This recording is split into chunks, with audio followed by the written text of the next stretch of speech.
Hey, let's talk about discrimination today with the movie Nenjukku Needhi. Okay, so Nenjukku Needhi is the Tamil remake of the movie Article 15, and Article 15 is a Bollywood movie. And it is all about societal issues. Wait, is societal a word? No, actually it's social problems. And as usual, Google saved the day. Thank you, Google. It follows the journey of the police officer Vijay Raghavan, who will have to face a missing case of 3 Dalit girls. So if you know what the Dalit caste is, just feel free to skip to the next chapter, But for those of you who are not aware of this issue, I will try to sum up a little bit. So basically, Indian society was divided into 4 castes called Varna. So the first one is all about scholars, priest or teacher. The second one, the Kshatriyas, includes the administrators, the rulers and a warrior. The third one, the Vaishyas, I'm sorry, I'm not really sure how to pronounce that word. Anyway, it's all about farmers, merchant, and the last one, the Shudras, with laborer, service provider. And there was another caste that was created, one that doesn't belong to the Varna system, and it's called the Dalit. And people from this non-caste are meant to do all the dirty job that the other won't take. Basically everything that wasn't considered as pure, like working in the sewer, working on animals, etc. This separation created an awful segregation between the Dalit and the rest of Indian society. They were stripped of their basic rights, and throughout history they struggled. They struggled like shit. Things have changed, but unfortunately this is still not enough, as the problem is deeply rooted in the Indian society. So the person who wrote about the Dalit on Wikipedia made a wonderful job, and it's quite complete. But if you prefer a video content, I will try to leave 1 or 2 video links below. Vijay Raghavan, the main lead, is newly affected in a village, and he's facing the case of 3 Dalit women. 2 women are quickly found, and they're both dead, unfortunately, and he's trying his best to find the last girl. The plot is super simple, but the movie is unpacking a lot of truth. Why? Because the viewer already figured out the truth, and we all know from the get-go that either the girls were raped or they were gang raped. But the victim were Dalit. And the movie is really all about showing the incredible injustice they have to face on a daily basis. So the movie is all about searching that missing girl, Satya, and all the difficulties that the main lead has to face, as everyone around him is adamant to close the case ASAP. But the movie also takes time to explain how awful is the situation for the Dalit people to live in India, especially in a rural area. So the opening scene is really powerful and set the tone. And guess what? This shit is probably their everyday life. So a woman tried to cook, and because she was a Dalit, some kids insulted her, and they tried to stop her from cooking rice. Some other kids, Dalit kids, tried to defend her, and it became a huge mess. The girl was insulted even more by the adults, and the Dalit kids were beaten up and will be thrown in jail on false accusation, drug dealing, stalking, etc. Thanks to some parents who think that lying is way better than letting some Dalit kids off the hook, and they throw the rice because that girl touched it. Like what? So the pivotal role in this movie is the character of the main lead. The man grew up overseas, but he remained strongly attached to his Indian culture. He reads Periyar books. Periyar is a social activist. Vijay Raghavan speaks greatly about Ambedkar. Ambedkar is the architect of Indian Constitution, is an economist, is a social reformer, and so much more. Vijay Raghavan is fluent in Tamil, but he's somewhat different. He doesn't hold any prejudice. He thinks that everyone should be equal. He doesn't even care about the caste system. He swears by the rules and procedure. And the choice to have a character that grew up overseas is also interesting. He doesn't follow the custom or all the hierarchy thingy. He's just using his common sense. A common sense that was molded by a Western country. And that's why he's so different. And this background helps him to investigate this case with his logic and only his logic.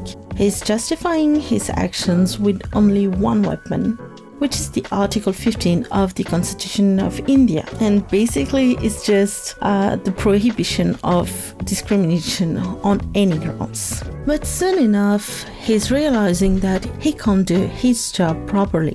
The crime scene wasn't preserved and was contaminated. They couldn't have any statement because one of the victims was Kumaran's sister. Kumaran is supposed to be the biggest rowdy in this town.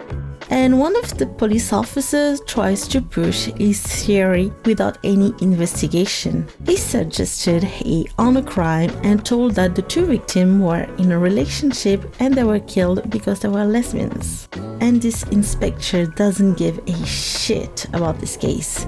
He's sending his men to treat other less important cases. He tries to falsify the post-mortem report. And he reports Udhayanidhi behavior to his superior. And from the get-go, we realize how much he despised the Dalit people.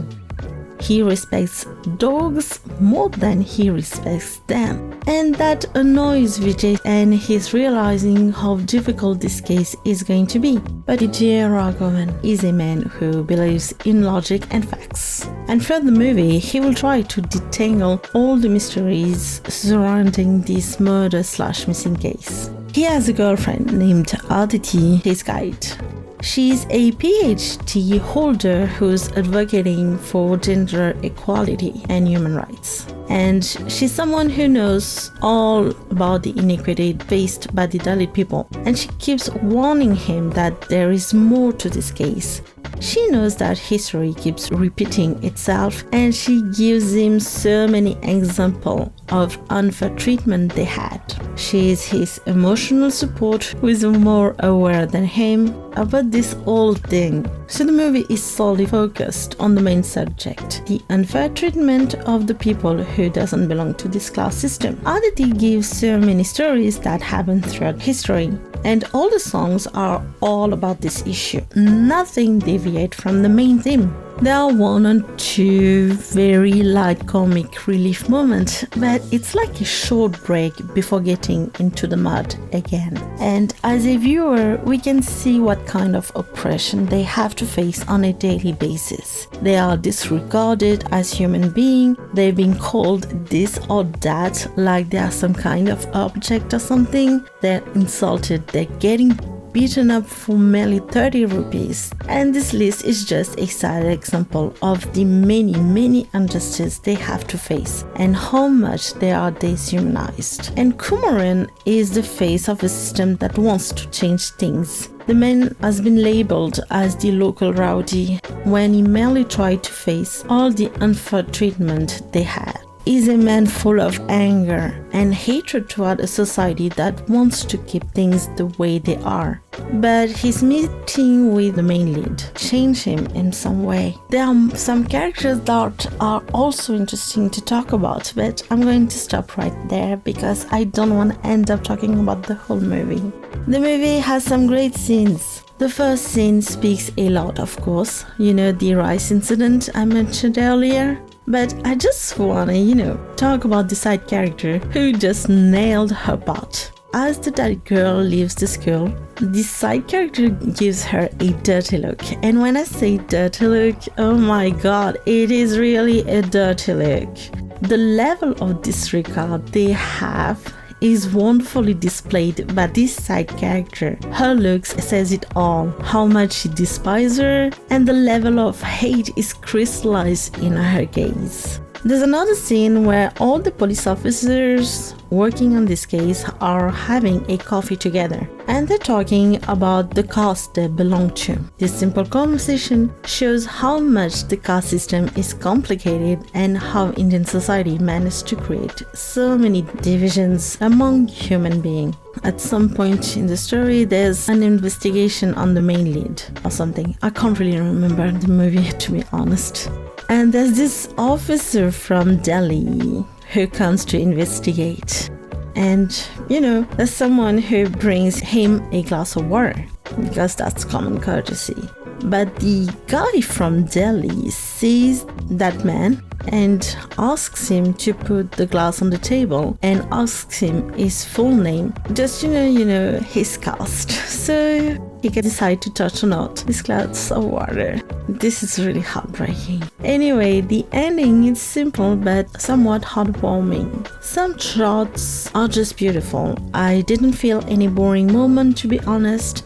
And I was lucky because I was alone in the movie theater, so no one disturbed me, not even my smartphone. The actors are quite good and the pace of the movie was quite good. And I also enjoyed that some characters changed their mind about this society, and watching them changing for the best is something heartwarming, I guess. And I also appreciated that they hinted the rape scene in some extent. So if you're interested about this movie, there's the original version on Netflix, and the movie is called, as I said, Article 15. So let me know what you think about the movie.